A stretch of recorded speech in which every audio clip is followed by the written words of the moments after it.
पैसा हाथ का मेल होता है, इसको कोई भी आदमी ज्यादा दिन तक अपने पास नहीं रख सकता। ऐसी बातें तो आपने सुनी ही होंगी, जिनमें कुछ हद तक सच्चाई भी है। क्योंकि अगर आपके हाथ में पैसा होगा तो आपको उसको खर्च करने का उतना ही ज्यादा मन करेगा। इसलिए अपने पास ज्यादा कैश रखना समझदारी नहीं होती। आपके पास जितना ज्यादा कैश होगा, आपका पैसा लॉस करने के चांसेस उतने ही ज्यादा होंगे। अब इसका कारण भी समझ लीजिए। कैश की वैल्यू इन्फ्लेशन के चलते कम होती जाती है। ज्यादा कैश ना रखने का सबसे बड़ा कारण है इन्फ्लेशन। इन्फ्लेशन के बारे में जिन लोगों को जानकारी नहीं है, उनको मैं बता दूं कि समय के साथ किसी देश की करेंसी की वैल्यू घटना, जिसके चलते चीजों का महंगा होना, यही इन्फ्लेशन कहलाता है। फॉर एग्जाम्पल, आज से 50 साल पहले आप 500 रुपए में जितनी चीजें खरीद सकते थे, आज आप उतनी चीजें नहीं खरीद पाएंगे। हमारे बाबा बताते थे कि उनके समय में स्कूल की फीस 1 या 2 रुपए हर महीने की लगती थी, और आज आप स्कूल की फीस देखिए तो साल भर में लाखों रुपए लग जाते हैं। तो ये क्यों होता है? ये इसलिए होता है क्योंकि भारत की करेंसी की वैल्यू समय के साथ गिर रही है। इसी वजह से महंगाई बढ़ रही है और कैश की वैल्यू कम होती जा रही है, और इसी को इन्फ्लेशन कहा जाता है। अभी हाल फिलहाल की बात करें तो सितंबर में इंडिया में इन्फ्लेशन रेट 5.02 था। अब देखिए, इंडिया में नॉर्मली सभी बैंक आपको हर साल 3 से 4% का इंटरेस्ट देते हैं। तो यहाँ आपका पैसा मुश्किल से इन्फ्लेशन को भी बीट नहीं कर पा रहा है। यानी एक तरह से अगर आपने बैंक में पैसा डाल रखा है तो आपके पैसे की वैल्यू हर साल कम हो रही है, यानी आपका पैसा कम हो रहा है, ये समझ लो। कैश रखने से आपकी वेल्थ नहीं बढ़ती। देखिए, बात ये है कि अगर आपके पास पैसा है तो उसको रखने से अच्छा है उसको किसी ऐसी जगह इन्वेस्ट कर दो जिससे वो पैसा समय के साथ बढ़ता चला जाए। पैसे को अपने पास सेफ रखने के चक्कर में लोग हर साल इन्फ्लेशन में पैसा गंवाते हैं। थोड़ा दिमाग लगाकर सोचो कि अगर आप अपना पैसा किन्हीं दूसरे असेट्स को खरीदने में लगाते हो तो आपके असेट्स की वैल्यू समय के साथ बढ़ती जाएगी। इससे आपकी वेल्थ भी बढ़ती जाएगी। तो अब तक आप लोग ये तो अच्छे तरह से समझ गए होंगे कि ज्यादा कैश रखना एक अच्छा फाइनेंशियल डिसीजन नहीं है, और हमें अपने कैश को दूसरे असेट्स खरीदने में यूज करना चाहिए ताकि हम इन्फ्लेशन को बीट कर पाएं और अपनी वेल्थ को बढ़ा पाएं। लेकिन वो असेट्स हैं कौन से, इसी बारे में आज बात करेंगे। पहला, रियल एस्टेट। देखिए, जब भी पैसे को इन्वेस्ट करने की बात आती है तो सबसे अच्छा ऑप्शन जो निकल कर आता है वो है रियल एस्टेट, यानी जमीन खरीदना। क्योंकि जमीन की कीमत बहुत तेजी से बढ़ती है, बढ़ रही है और बढ़ती रहेगी, क्योंकि इस दुनिया में एक निश्चित अमाउंट में ही जमीन है। और जब आप कहीं पर जमीन खरीदते हो तो उसमें आपका पैसा लॉस होने के चांस भी बहुत कम होते हैं, जैसा कि बाकी इन्वेस्टमेंट ऑप्शंस में होता है, जैसे कि शेयर मार्केट वगैरह।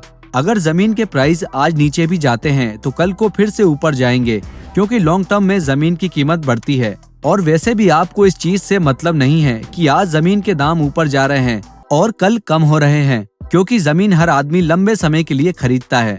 कुछ लोग 20-30 साल तक जमीन नहीं बेचते और इतने टाइम में कीमत बहुत ज्यादा बढ़ चुकी होती है, जिसका फिर आगे चलकर फायदा मिलता है। मैं ऐसे कई लोगों को जानता हूँ जिन्होंने पैसे को बैंक में रखने की बजाय उससे शहर में जमीन खरीद ली, वहाँ एक फ्लैट बनवा लिया और अब उसकी कीमत दिन प्रतिदिन बढ़ती जा रही है। अगर वो चाहे तो उस फ्लैट को किराए पर दे भी सकते हैं और उससे भी पैसा कमा सकते हैं। इसके अलावा अगर आप चाहो तो किसी गांव में जमीन खरीद सकते हो और वहां उस जमीन पर फार्मिंग कर सकते हो। इससे आपकी जमीन की कीमत बढ़ेगी, साथ ही फार्मिंग से भी आपको समय समय पर इनकम होती रहेगी। अगर आप शहर में भी रहते हो तब भी आपके कुछ रिश्तेदार तो होंगे जो गांव में रहते होंगे, उनसे आप बातचीत करके आप उन्हीं के गांव में जमीन खरीद सकते हो। जमीन खरीदने के बाद आप अपने गांव के ही कुछ लोगों को खेत की देखरेख का काम दे सकते हो और वही आपकी फसल की बुआई जुताई का काम करेंगे। आप भी कभी कभार जाकर काम को चेक कर सकते हो। तो इस तरह से रियल एस्टेट से आप अच्छे खासे पैसे कमा सकते हो और यहाँ आपका पैसा समय के साथ बढ़ेगा भी और सेफ भी रहेगा। दूसरा, gold and silver. Real estate के बाद जो दूसरा सबसे बढ़िया असेट है वो है सोना चांदी। आंकड़ों की बात करें तो पिछले 20 सालों में गोल्ड ने 12% का रिटर्न दिया है, जबकि रियल एस्टेट ने 9% का रिटर्न दिया है। यानी गोल्ड ने रियल एस्टेट से भी ज्यादा बढ़िया रिटर्न दिए हैं। अब देखिए, रियल एस्टेट वैसे तो बहुत अच्छा इन्वेस्टमेंट ऑप्शन है, लेकिन उसमें पैसा ज्यादा लगता है। आप कोई भी जमीन खरीदने जाओगे तो वो कई लाख रुपए में खरीदनी पड़ेगी। अब जिनके पास लाखों करोड़ों रुपए नहीं है, लेकिन जो लोग अच्छे असेट्स में पैसे इन्वेस्ट करना चाहते हैं और ज्यादा रिस्क भी नहीं लेना चाहते, तो उनके लिए सोना चांदी एक अच्छा इन्वेस्टमेंट ऑप्शन हो सकता है, क्योंकि इसमें आप कम कीमत में भी इन्वेस्ट कर सकते हैं। जरूरी नहीं है कि लाखों रुपए ही लगाओ, यहाँ तक कि अब तो कई सर्टिफाइड गोल्ड इन्वेस्टमेंट एप्स भी आ गई हैं। जिनमें आप 200, 400, 1000 रुपए का भी डिजिटल गोल्ड खरीद सकते हो। इसमें सबसे बड़ा फायदा ये है कि आपको सोना चोरी होने का कोई भी डर नहीं रहेगा, जैसा कि कई लोगों को रहता है जब वो सोना वगैरह खरीदते हैं। अब कुछ लोगों को समझ नहीं आया होगा कि भाई ये डिजिटल गोल्ड क्या है और क्या ये खरीदना सेफ भी है। तो डिजिटल गोल्ड खरीदना बिल्कुल सेफ है, बस जो प्ले स्टोर पर सर्टिफाइड है और जानी मानी ऐप्स है उन्हीं में इन्वेस्ट करें। और अगर आपके पास अच्छा खासा अमाउंट है तो आप रियल गोल्ड भी खरीद सकते हैं, लेकिन क्योंकि आजकल सभी लोग टेक्नोलॉजी से अवेयर हैं, तो मुझे लगता है कि डिजिटल गोल्ड ही सबसे ज्यादा बेहतर ऑप्शन रहेगा, क्योंकि उसमें चोरी होने का खतरा नहीं रहता। गोल्ड की वैल्यू भी रियल एस्टेट की तरह कभी कम नहीं होती, बल्कि समय के साथ बढ़ती रहती है। तीसरा, स्टॉक्स, म्यूचुअल फंड्स। असेट्स की बात हो और स्टॉक्स की बात ना हो, ऐसा नहीं हो सकता। देखिए, चाहे कितना भी ज्यादा रिस्क क्यों ना हो, लेकिन ये बात सब जानते हैं कि अगर किसी अच्छी कंपनी में पैसा लगा दिया तो स्टॉक मार्केट से अच्छा असेट्स कोई भी नहीं हो सकता। स्टॉक मार्केट में पैसे की कोई भी पाबंदी नहीं होती। आपके पास लाखों रुपए हो तभी आप इन्वेस्टमेंट कर पाएंगे, ऐसा नहीं है, बल्कि आप 500,000 रुपए से भी शुरुआत कर सकते हैं। और मान लो आप नौकरी पेशे वाले आदमी हो और आपके पास इतना समय नहीं है कि आप स्टॉक मार्केट के बारे में सीखो पढ़ो, ना ही कंपनी के बारे में रिसर्च कर सकते हो, तो आप म्यूचुअल फंड्स भी खरीद सकते हैं। म्यूचुअल फंड्स में क्या होता है कि कंपनी आपका और आपके जैसे हजारों लाखों लोगों के रुपए लेती है और उसे अलग अलग कंपनियों के शेयर्स में इन्वेस्ट कर देती है, और उससे जो रिटर्न मिलते हैं उसमें से कुछ परसेंटेज वो कंपनी में रखती है और बाकी पैसा इन्वेस्टर्स यानी कि जिन लोगों ने म्यूचुअल फंड्स लिया था उनको मिलता है। म्यूचुअल फंड्स को गवर्नमेंट बॉडीज के अंडर ही काम करना होता है, इसलिए यहाँ पर फ्रॉड के चांसेस लगभग ना के बराबर होते हैं।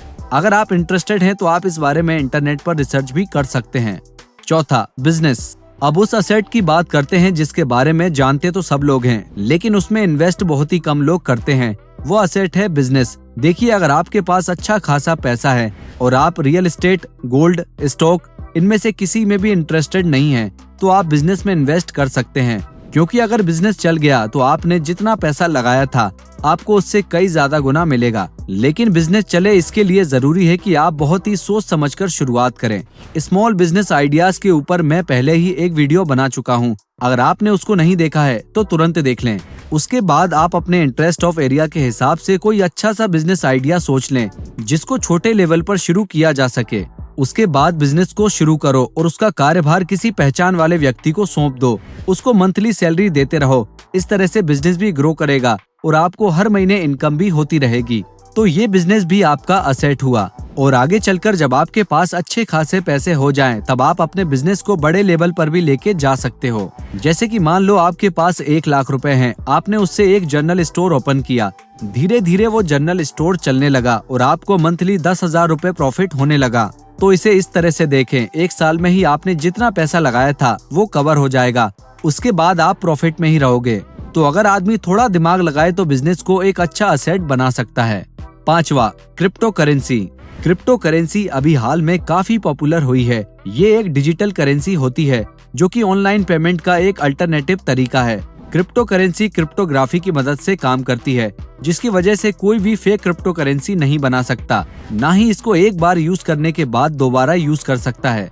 क्रिप्टो करेंसी बाकी करेंसी से अलग इसलिए होती है क्योंकि इसमें किसी भी बैंक या गवर्नमेंट का कोई इंटरफेयर नहीं होता।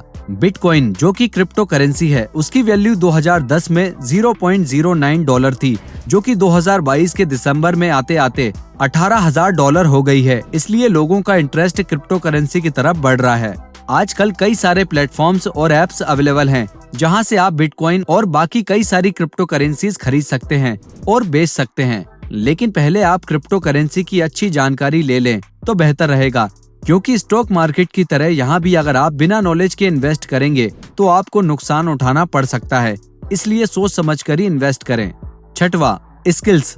तो अभी तक जितने असेट्स मैंने बताए उनके बारे में आपने सुना होगा, लेकिन मेरा मानना है कि स्किल्स भी एक बहुत ही अच्छा असेट होती है। जैसे जिस आदमी को वीडियो एडिटिंग की स्किल आती है तो वो पार्ट टाइम काम करके भी अच्छे खासे रुपए कमा सकता है, जितने कमाने के लिए शायद किसी आदमी को पूरे दिन काम करना पड़े। इसलिए स्किल में भी इन्वेस्ट करो, क्योंकि इसमें आपके बहुत ही कम पैसे लगेंगे। आपको जो भी स्किल सीखनी है उसके किसी प्रोफेशनल आदमी के पास जाओ और उससे बोलो कि भाई मुझे ये काम सीखना है, आप सिखा दो और बदले में फीस चार्ज कर लो। यकीन मानो फ्यूचर में स्किल आपके बहुत ही काम आएगी, क्योंकि अगर आपका सारा पैसा डूब भी गया लेकिन अगर आपके पास स्किल है तो आप वो सारा पैसा दोबारा कमा सकते हो। तो दोस्तों आज के लिए बस इतना ही। वीडियो को देखने के लिए आपका बहुत बहुत धन्यवाद।